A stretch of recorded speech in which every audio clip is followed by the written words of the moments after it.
Silver Sage. I'm Joan Rudder-Ward, your host, and my guest today is Pence, who's going to tell us about her exciting adventure to Uganda to photograph gorillas. Thank you for joining us today, Christine. Thank you so much for having me, Joan. I'm delighted to talk with you. All right, great. Okay, you went to Uganda to photograph gorillas. Yes, I did. Where did you come up with that idea from? What was it that inspired you to do that? Not only did you go, you went by yourself. So we're going to ask you about that as well. But what inspired you to go and photograph gorillas? I've always been interested in animals that are becoming extinct, in areas that we're beginning to preserve, that have either been overwhelmed by too many visitors or poachers. And this was one of the areas in the world, in Uganda, where gorillas were on the extinction list, and we were making efforts to save them.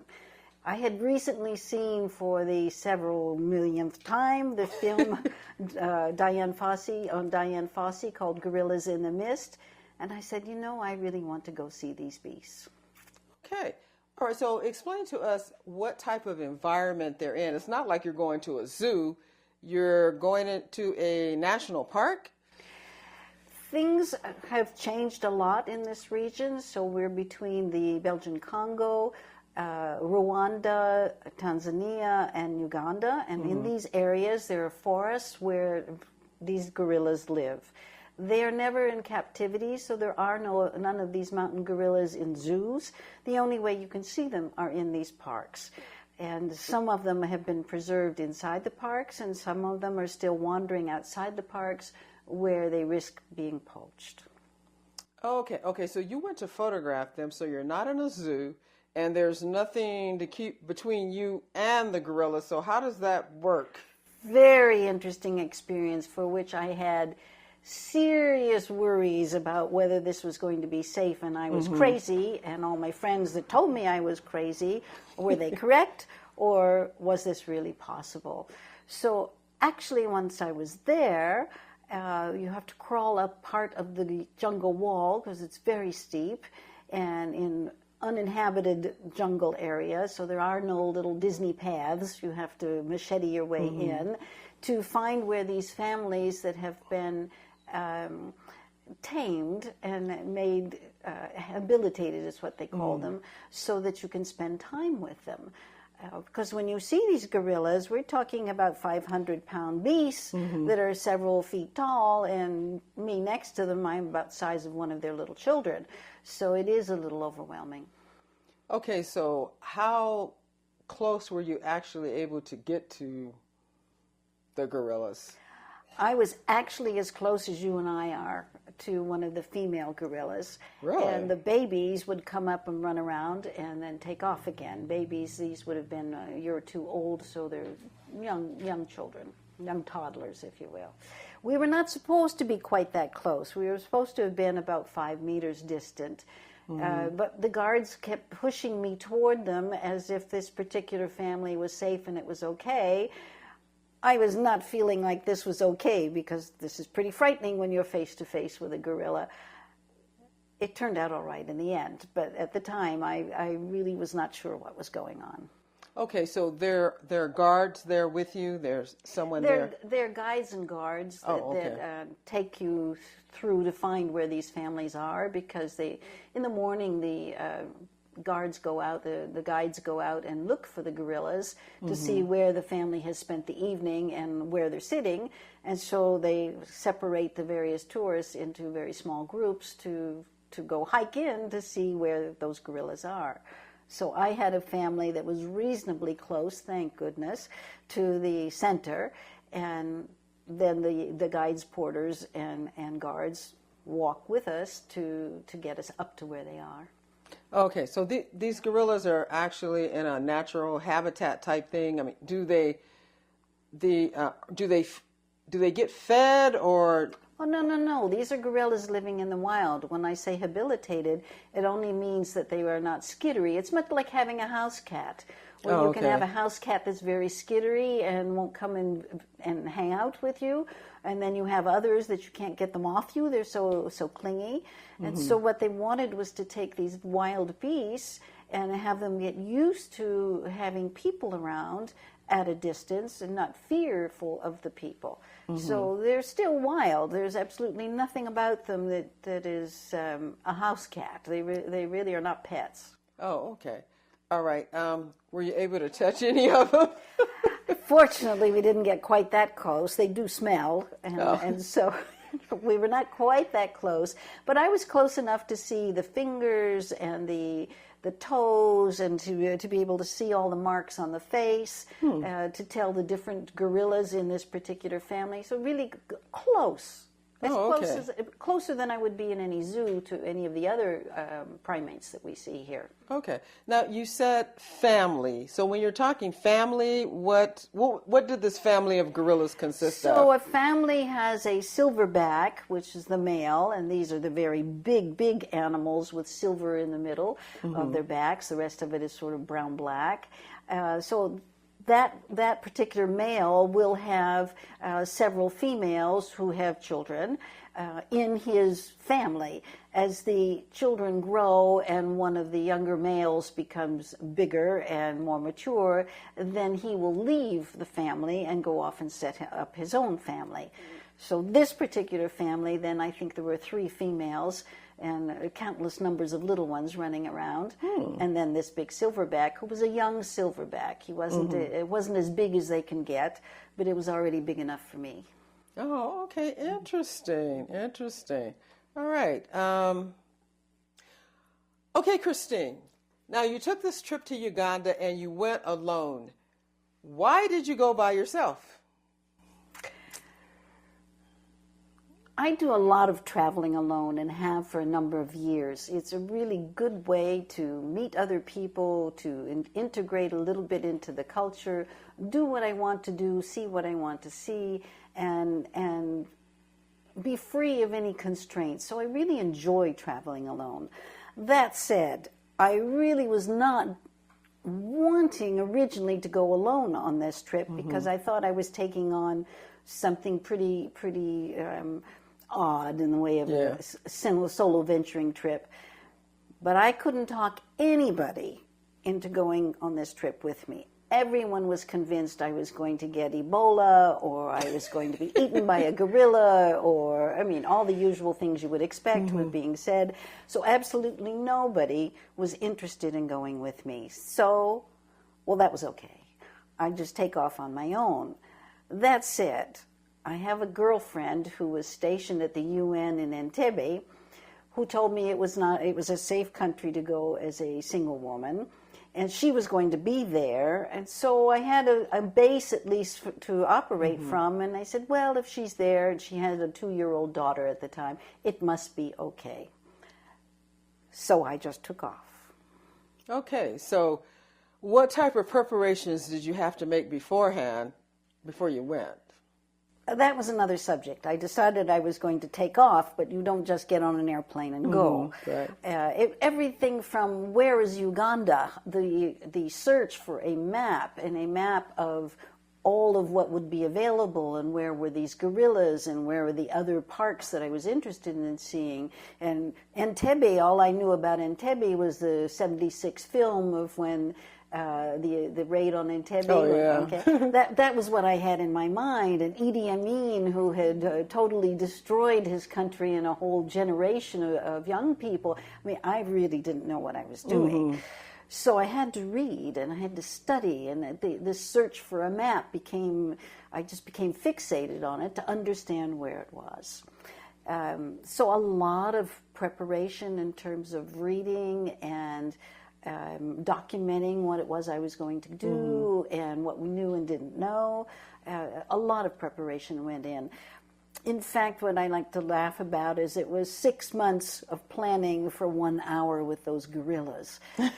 So I became fixated on what all would I need. And, you know, here we didn't know where that was. So trying to get assistance for what was I going to need, what kind of clothes, where do I find them, What's the weather like, really? What does one wear in Uganda? What do you wear in the jungle?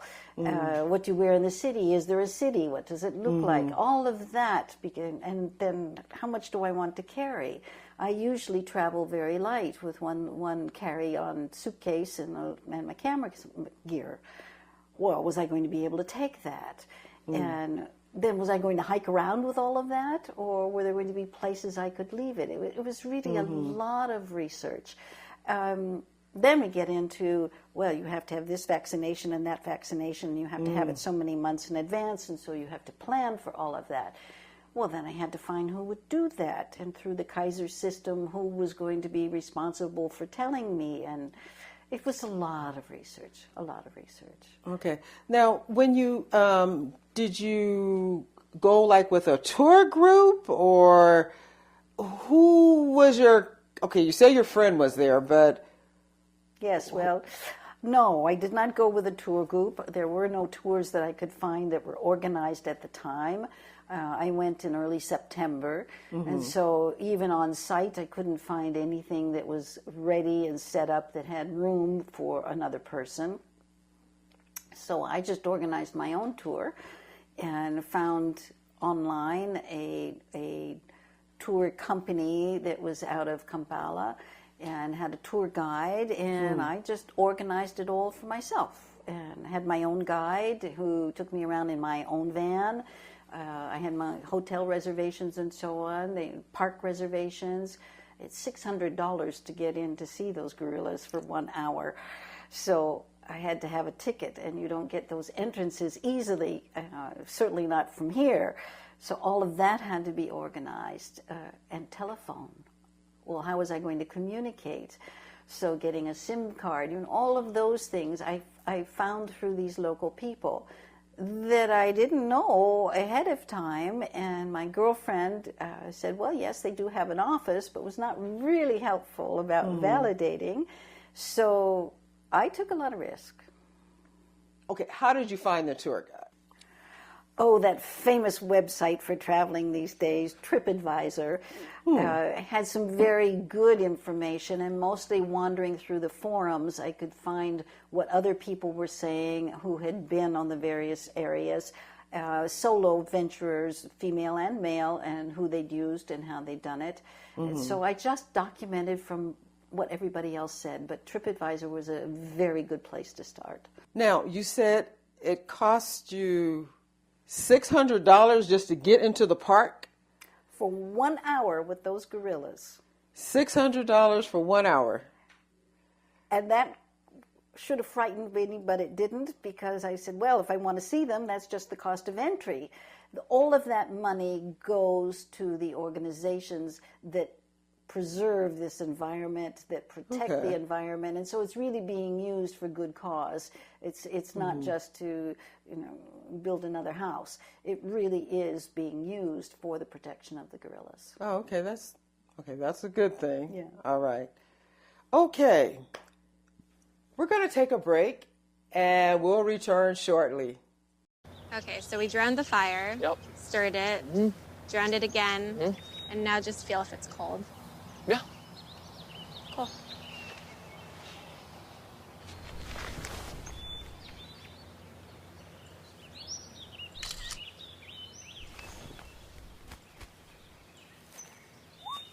Smokey just gave me a bear hug. I know. I already posted it.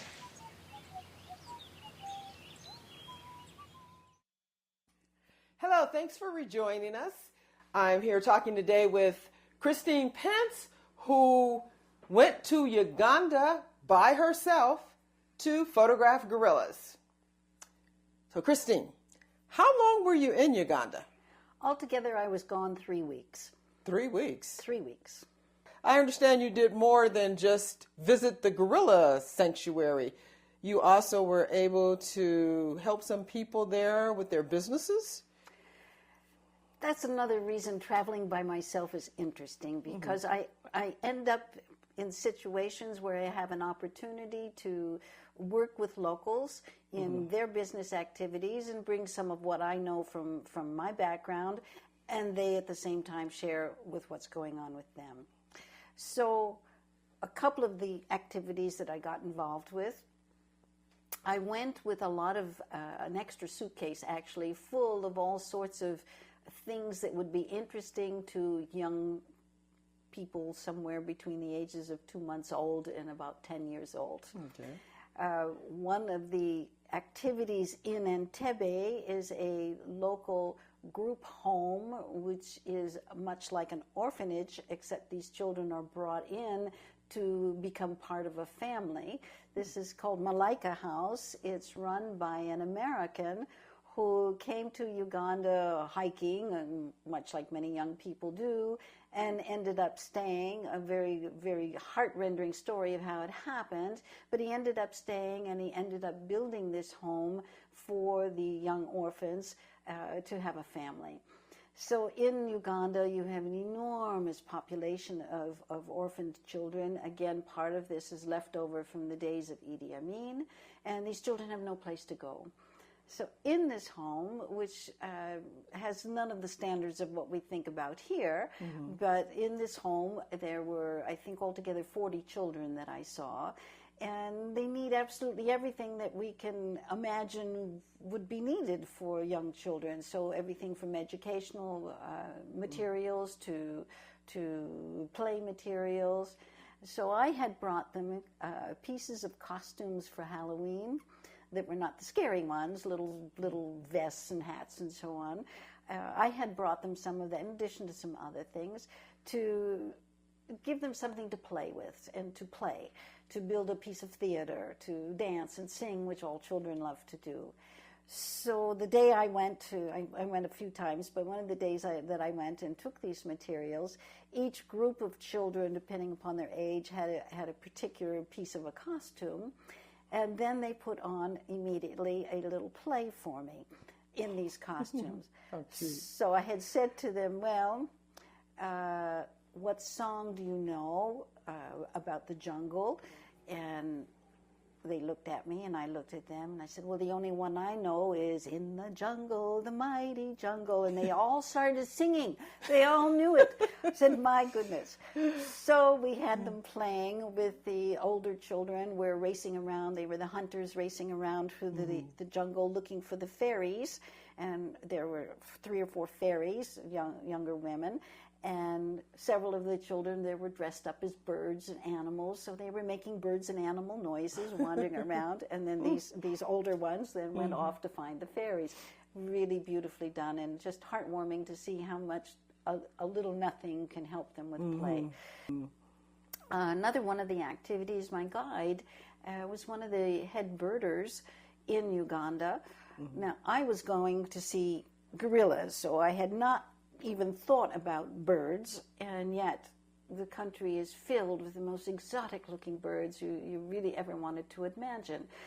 And so this guide, like many of them, live off in areas that are almost uninhabited from our standards, and they need absolutely everything for the lifestyles too. So I've been working with him now for the past year, putting together a book that can be in the guide trucks, that's simple and easy to consume, on what birds look like and what types of birds are in various regions. I helped him with cameras and the small things they need in order to make that happen.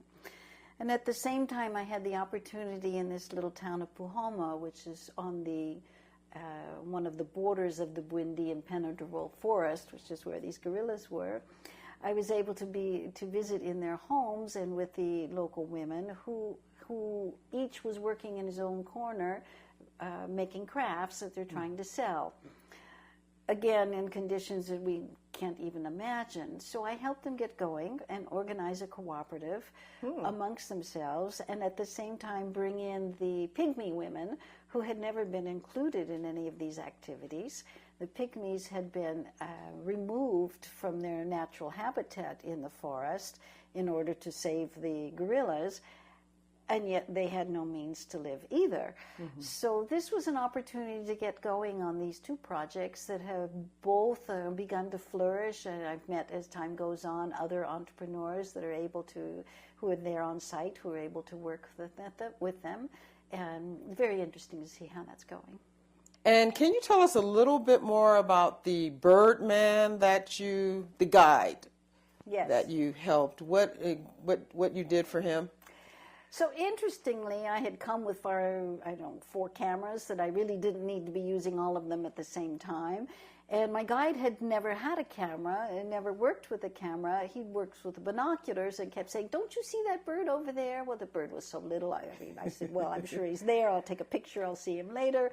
I really couldn't really see them. Mm-hmm.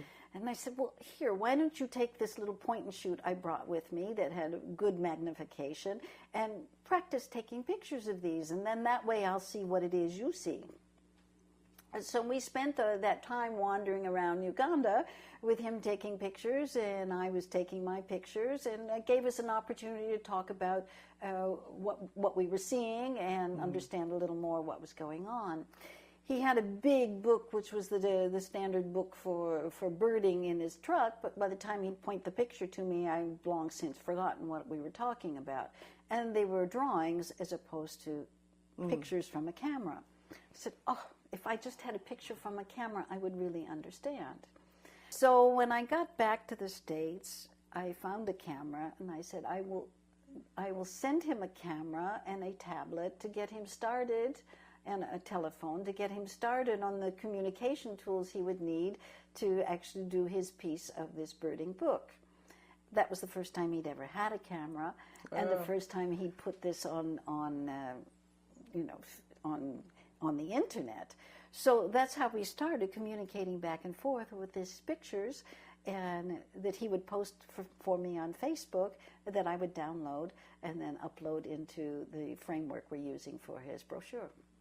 Wow. You brought him into the technology age with his business then. This was an area where I could assist, and one that will open the doors for them, of course. Most of their marketing is done by social networks. Mm-hmm. So they've not traveled, many of these guides. So if they've never seen the rest of the world, how can they understand what it is that would interest us? So this was a way to help them get started. Now you're over 60 years old and going by yourself. You're doing the solo adventuring thing. Would you recommend this to people? To others out there? I absolutely think it's a wonderful way to travel. It's a very different type of travel. You have to think about what your age is and what you're able to do and not do, but unless it's scaling mountains that you're not in shape to do or haven't done before, there's really no reason why you can't organize these kinds of adventures. And so, yes, I'm a believer in solo venturing and meet many other women doing it. All right. Well, you're quite adventurous, I'll say that much. Okay. Wonderful. Thank you for coming on today and sharing your experience with us. It's inspiring, and I'm sure there's others out there who have been encouraged by what you had to say. Thank you very much, Joan. I hope so, because it's an absolute wonderful thing to do, and as we get to this point in life, we need to take advantage of all the things that are still there for us and venture forward. I agree. You're right. Okay. Thank you for joining us today. After the break, you'll be able to enjoy a presentation of images that Christine took while she was in Uganda.